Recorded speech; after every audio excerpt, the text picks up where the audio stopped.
అమ్మాయి నడకలో అందం ఉండాలి, నవ్వులో అందం ఉండాలి, మాట్లాడే మాటలో అందం ఉండాలి, అమ్మాయి బిహేవియర్లోనే ఒక అందం ఉండాలి. ఈ జనరేషన్ లో అలాంటి జాతి ఫిగర్ ఇంపాసిబుల్. ఇట్స్ పాసిబుల్, ఎందుకంటే నేనున్నానుగా, తను కూడా ఎక్కడ ఉండే ఉంటది. అయ్యి బాబోయ్ నేను భరించలేను. నువ్వు జాతి ఫిగర్ ఏంట్రా? చిలిపి Yadava.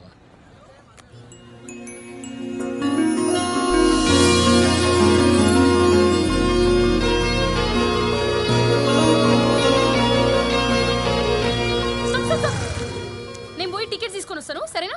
Excuse me, ma'am. I lost my purse. I have to go to ITEC City for interview. Please give me 50 rupees. ఏయ్ ఎలవయ్యా, ఇంగ్లీష్లో ఆడుకుంటే ఇచ్చేస్తారా? Ma'am, I'm not a beggar. ఉండవే, ఇదిగోండి. Thank you, ma'am. హే ఏం నేను వాడెవడో తెలియకుండానే. అతనికి 50 రూపీస్ ఇవ్వడం వల్ల నేనేం రోడ్డున పడిపోను. ఒకవేళ అతను చెప్పింది నిజమే అయితే మనం తప్పు చేసిన వాళ్ళం అవుతాం. అందుకే ఇచ్చా. నిన్ను మార్చలేమే బాబు. సరే ఈడనే ఉండు, నేను పోయి టికెట్ తీసుకొస్తా.